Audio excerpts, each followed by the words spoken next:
Good afternoon, everyone. Welcome to another episode of Spilling Tea. I'm your host, Tiffany Daniels. We are going back to that horrible world known as the JRC. But before we do the usual disclaimers, and I apologize in advance, I'm having technical difficulties. I've been trying to get this to work for like the last hour, guys. Last hour. I'm frustrated, so I apologize for that in advance, alright? Okay, folks, if you're unfamiliar with the Stop the Shocks campaign or the campaign against the troubled teen industry, you're going to find all the pertinent links right there in the description box. Please, in particular, take note of the article written by NeuroClastic, a small non for profit started by autistics for autistics. In it, they interviewed over 800 ABA professionals in regards to the JRC's so called behavior modification program. The Judge Rotenberg Educational Center doesn't want you to read that article so much. They threatened NeuroClastic with a defamation lawsuit if they did not remove it from the website. NeuroClastic refused, so folks, you know the drill. Please read the article. Share on all your social media. Also included is NeuroClastic's public statement regards to the defamation lawsuit threat, as well as a link to their GoFundMe. We are crowdfunding just in case the JRC ever actually does see through with their threat. Trigger warning 1. When we discuss places like the Judge Rotenberg Educational Center or Agape Boarding School for Boys, you're going to hear vivid descriptions of and catch clips or surveillance footage of people with mental health issues and disabled people being tortured and abused. If you do got young children present, please make sure to go ahead and utilize those headphones. Trigger warning 2. This channel is marked not for kids for a reason. We use profanity on occasion and we do speak on dark subjects. If your child is 16 and younger and they are watching this, very obviously, folks, parental supervision is very much advised, alright? Okay, now before I get into another fist fight with this computer, not really, or else this computer would have a broken screen. I've done that before. Back to where we were yesterday, right? Okay, so where we left off. The commenter argues that an evidentiary hearing with live cross-examination of witnesses is required to satisfy due process here. Has anybody figured out yet that the JRC is not on trial here? Why does there need to be a cross-examination of witnesses when this is not a criminal trial? Freudian slip, perhaps? Because there should be. There should have been decades ago. Everybody knows that. This is not a criminal case. It's not a civil case. This is not a regular case taking place in a regular courtroom. This has to do with the FDA banning a device. Nobody's imparting guilt to one party or the other. No past wrongs are being brought to the forefront except to speak in the context of why the get device needs to be banned.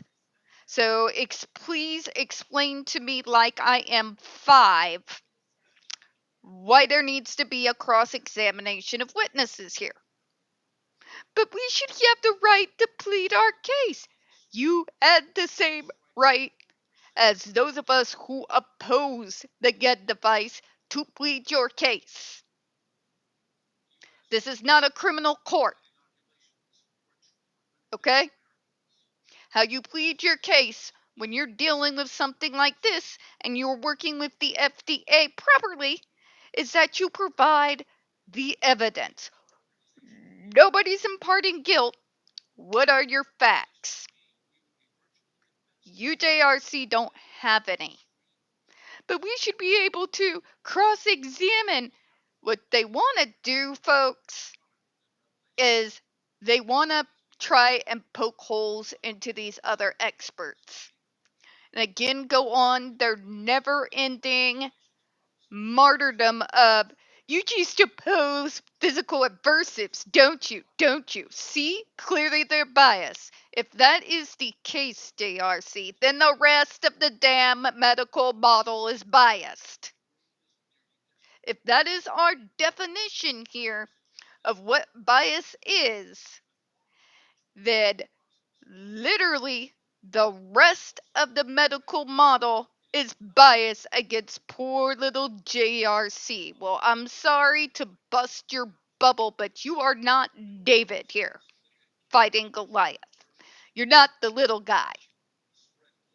You have endless resources, millions of dollars, clout, and power that no school as small of yours should have ever had in the first place. And I would be very interested in finding out how the hell that happened, because no single school should be able to hold the level of power over politicians and federal department heads that it's very obvious that the JRC does. Okay? You just want to do the same crap you do every single time and plead, but this is the only thing that works. Everything else is tried. And you still address none of the points that the FDA has been putting in front of you. No proper full functional behavioral assessment being done. For starters. Just for starters. Okay? Dear God. But let's continue, shall we? The cases cited by the commenter, Goldberg versus Kelly, and Grey Panthers versus Shyweaker, however the hell you pronounce that. I'm sorry, folks. I'm a little cranky. Considering the due process right to evidentiary hearing in adjudicative matters, and thus are not applicable to this legislative action. They've already explained to you, like you were 5, why it is not an adjudicative matter. The FDA is not here to determine guilt or innocence. This is not a criminal case. It is not a civil lawsuit. It is an FDA hearing in regards to your device. The only reason why some of the past shenanigans you've got up to has even been brought to the forefront in regards to this panel is to add for context for the FDA to know what harms your device has already caused that we can prove by video surveillance footage, ER documents, and the survivors that came forward. And I know you yell, but you don't give our people the same amount of leverage as the other people. So I'm going to explain it for the billionth time. A singular testimony is not given much weight in a hearing like this, except in a situation where the stories that are coming forward match the ER document paperwork that has been put in front of the JRC. When it matches what we have captured from your own video surveillance footage. It's given more weight because it matches the facts we already have at hand. That being said, it was not done to determine guilt. It was done to show what the risks of using this device are. What can we prove in regards to the unreasonable risk of injury or harm? What can we prove it's already done? Okay? It was literally brought forward so that we would be able to present to them that this device is dangerous.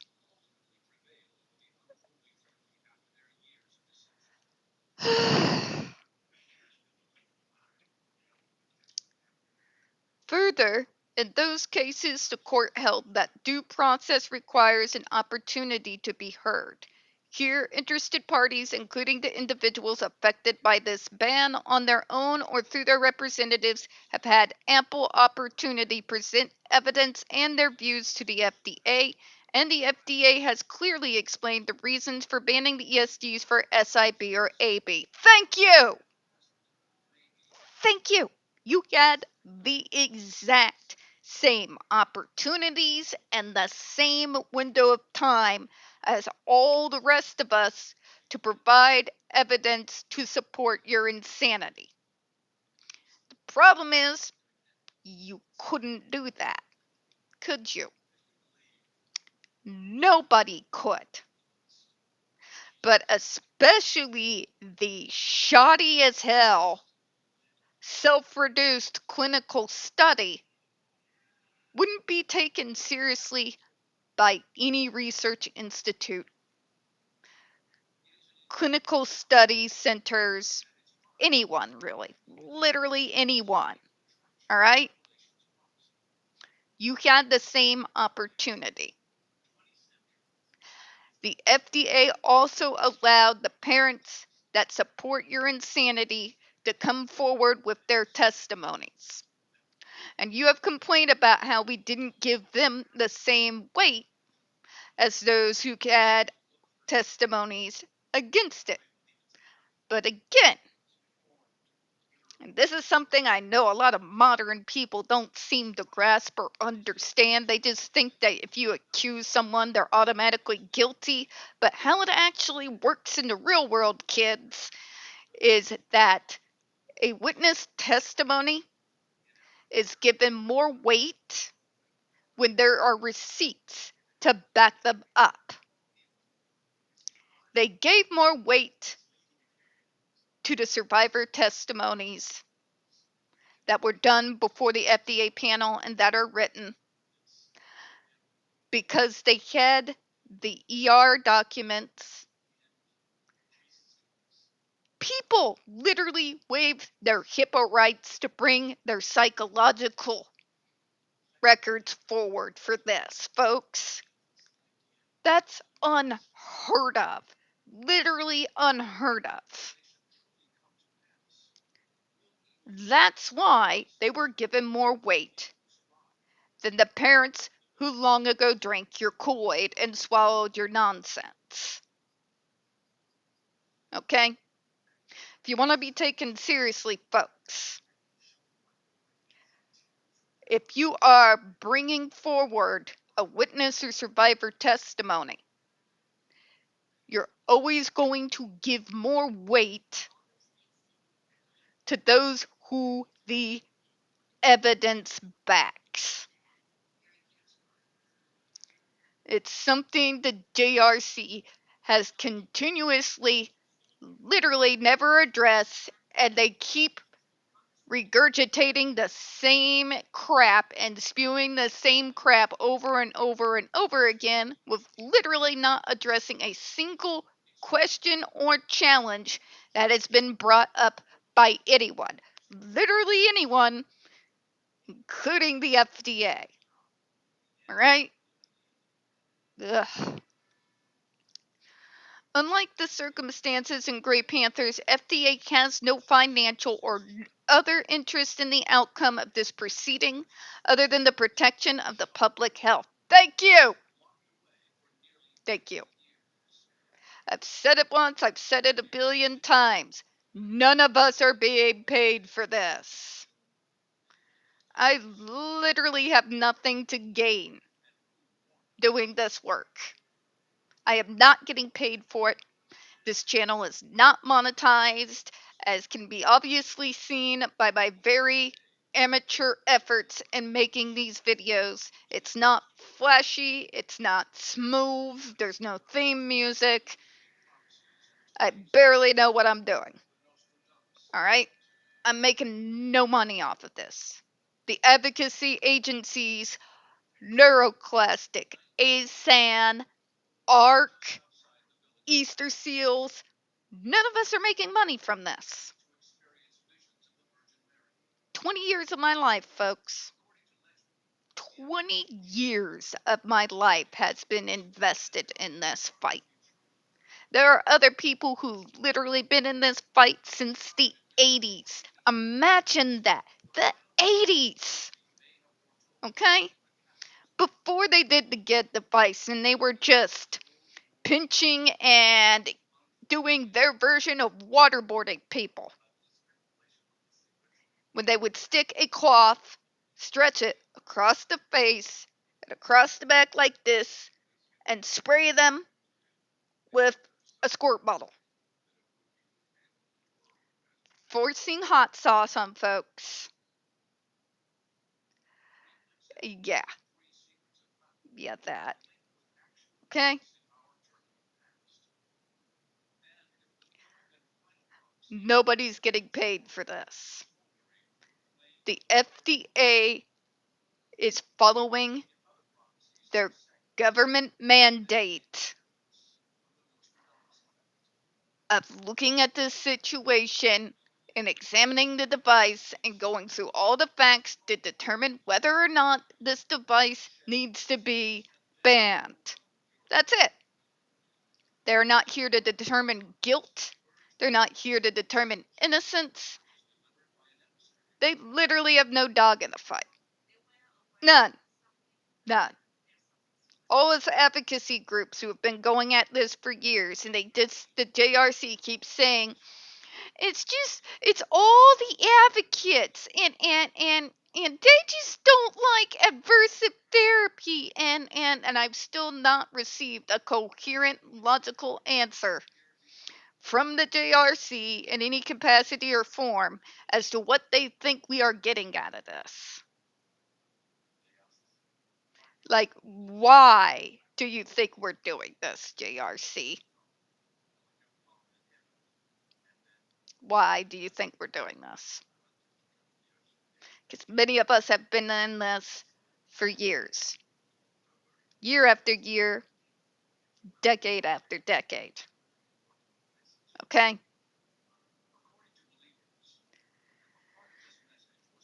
Stop with the martyr bullshit.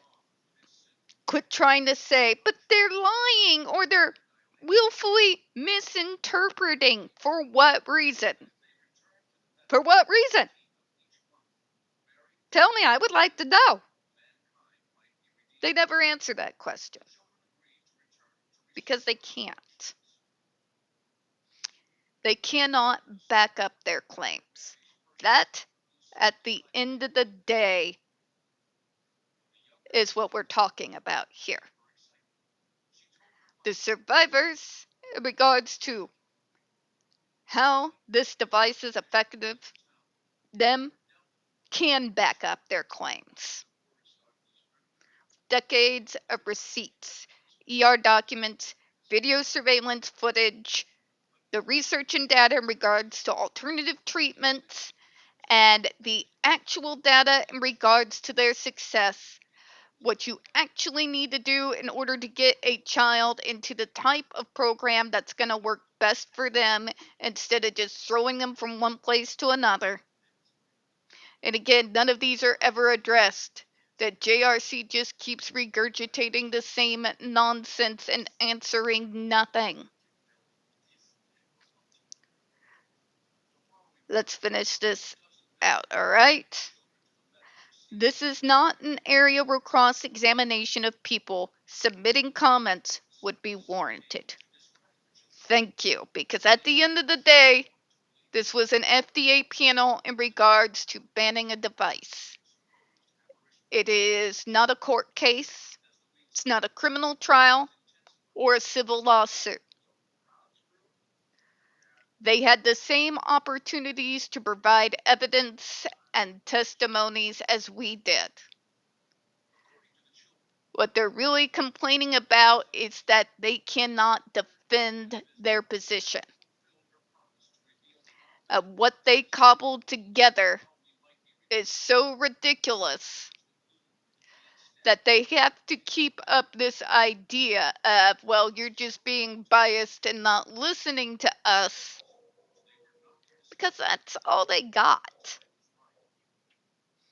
They can't defend their own position. with anything substantial. And that's why they keep melting down and keep putting forward the same comments over and over and over again. It's a tactic to wear the FDA down, I think. They know they have nothing. But if they keep making the same comments and just wear us down, maybe they might get somewhere. Because quite frankly, that's the only thing I can come up with. We're going to go ahead and close with that, folks. We don't get very many views on this channel. And the few that we do tend to get removed from time to time. So, folks, if you could, please don't forget to hit the like button, hit subscribe, and please, folks, don't forget to hit those comments. I appreciate your time this afternoon. And as always, folks, we here at Spilling Tea do hope you have a good one. I'll see you all in a few minutes. Bye-bye, everyone.